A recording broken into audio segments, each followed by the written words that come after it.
Welcome! This is Dr. Plague, and today we're going to take a look at a couple of homemade video game systems that I designed and made. Well, actually, the first one was made with the help of a lab partner for a college project.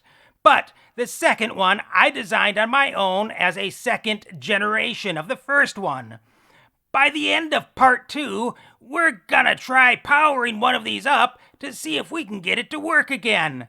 This will be a fun and nostalgic journey that you'll definitely not gonna want to miss. So please stick around.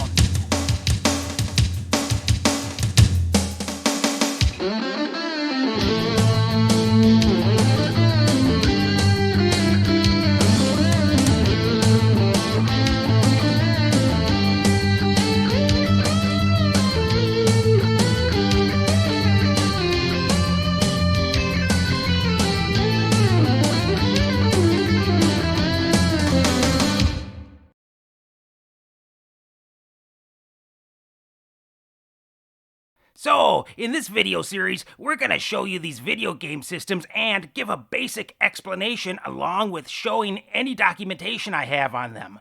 Just as a side note, I am not a gamer and I do not particularly enjoy playing video games, but I believe the old style video games such as Pong or Space Invaders are fun to play. Depending on how these videos are perceived, and if I get enough people liking them or asking for more info, I might make a future video giving a more in-depth explanation of how these systems work, so that you can make your own video game system. So please leave your comments and peck at that like button. As I mentioned, the first system was designed as a college project, so I will give you a quick overview of my college experience.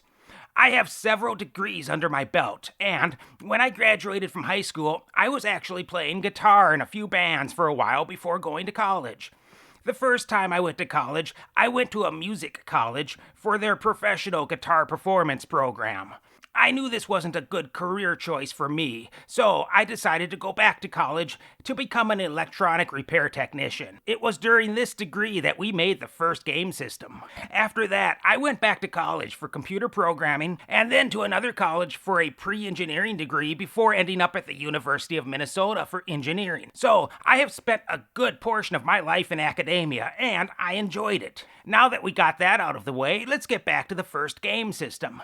Now, it's been many years, over 25 years since I have worked on this system, so I hope my memory is serving me correctly for all this. This system was designed during a project quarter. We were able to pick our project to build anything we wanted as long as it was approved by the professor. There were a few requirements, and the ones I remember are it needed to use a microprocessor, it needed some type of input, and it needed some type of output.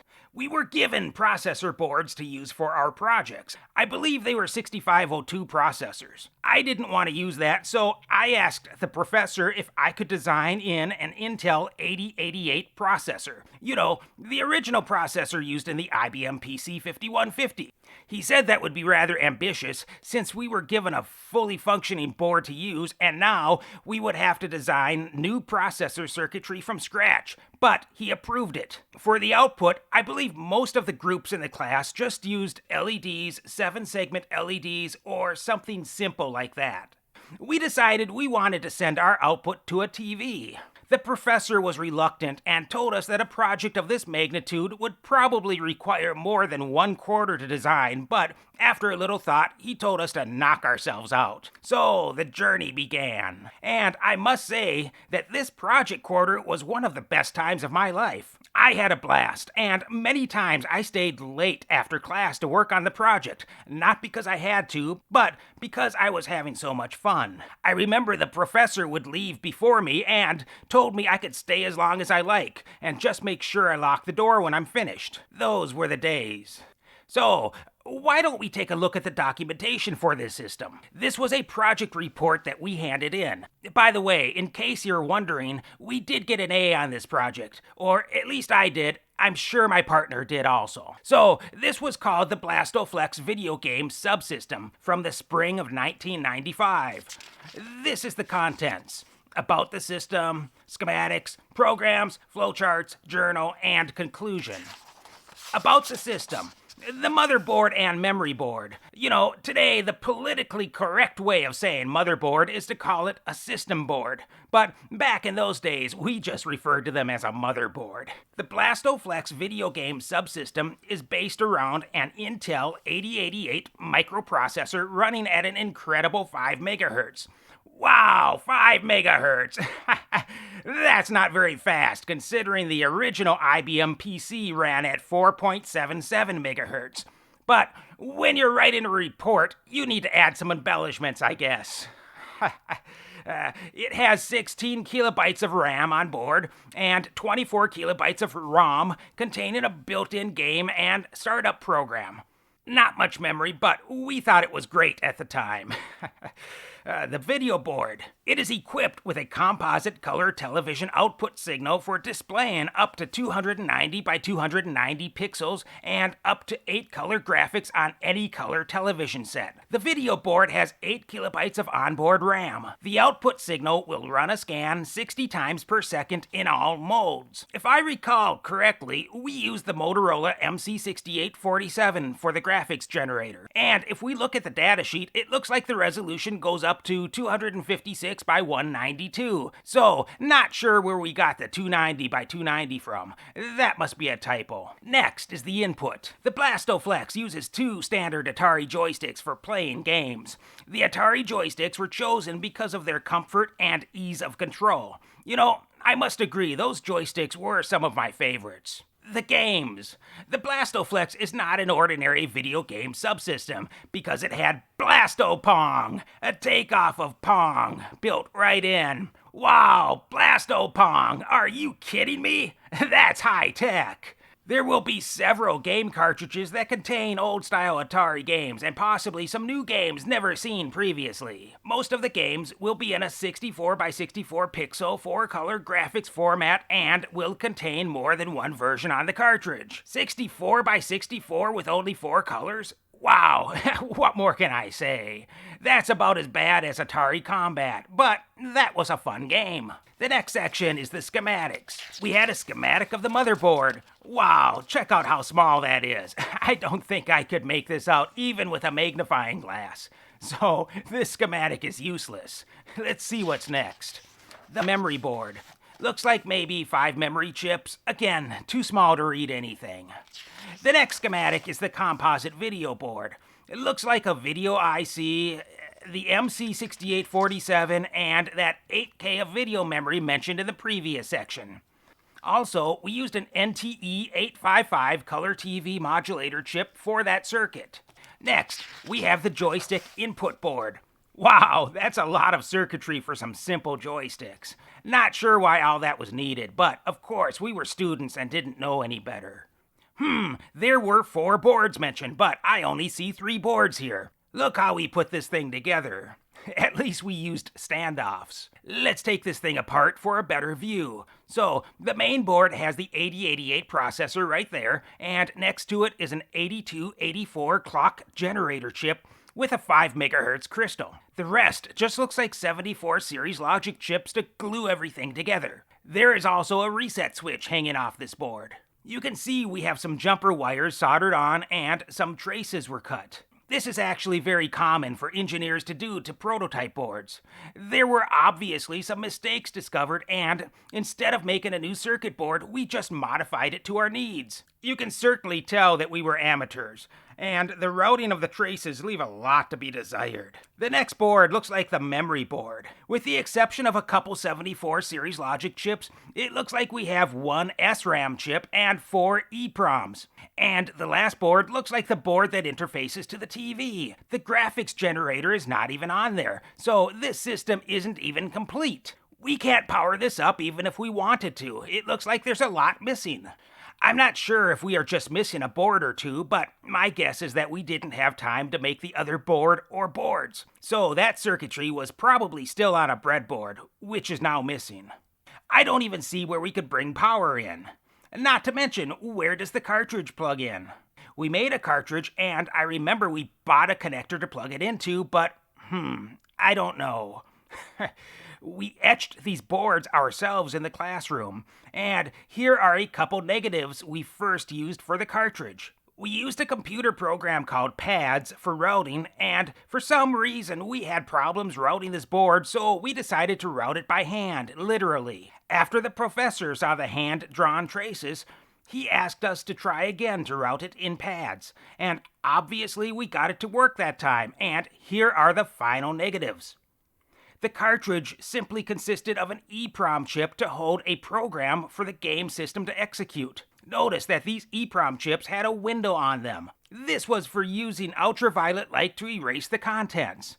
Once they are programmed, they should be covered with a sticker or something so that ultraviolet light can't leak into them and slowly erase them over time. So, I'm sure these EPROMs are no good anymore, even if we did have all the parts and could power it up. They don't make windowed EPROMs like this anymore, at least not that I'm aware of. Let's get back to the documentation. The next section is the programs. Let's see what's in here.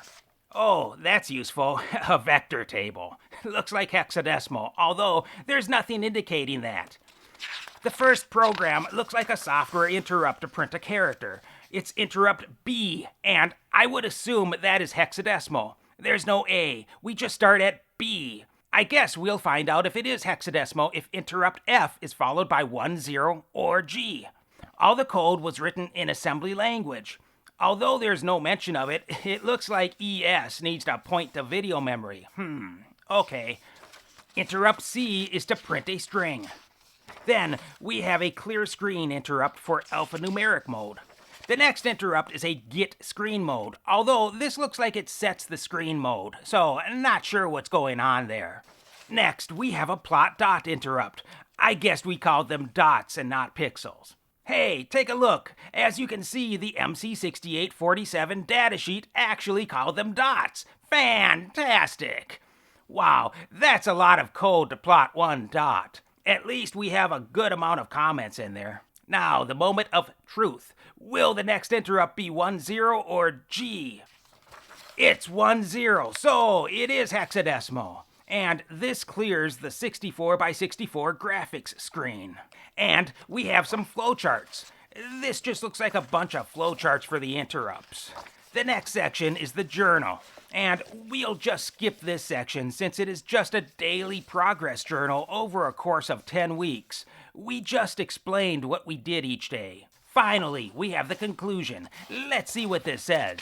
Throughout the entire duration of the project quarter, we worked very hard to finish the project the way we wanted it to be.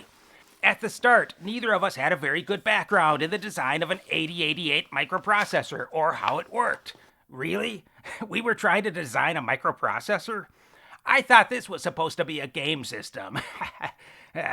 We both learned so much information about the operation of the 8088 and how to interface all types of circuits to it, even though we did not accomplish our goal of finishing the project during the quarter.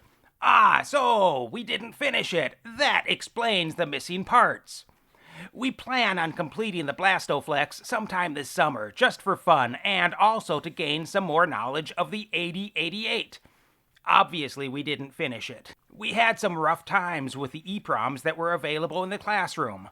Almost every 2764 that we tried to use was bad. We spent almost 4 days just searching for good EPROMs. If we could have found a few good ones, our project would have worked. You know, one of the problems here is that these EPROMs will wear out after being reprogrammed too many times. And we reprogrammed them tons of times, not to mention who knows how many times they were reprogrammed before we even got our hands on them. Let's see, we plan to buy ourselves an EPROM burner and some new EPROMs sometime this summer so we can complete the project. All in all, we had a great time this quarter learning to design circuits, construct them, and then program them to work. We both agreed that not only did we learn a lot of necessary information, but we had fun learning it. We are both considering designing and constructing more 8088 controlled circuits in the future as a hobby. The end. Actually, you know what? I went on and bought this here book on 8088 processors and, did some more work on them, but that was a long time ago.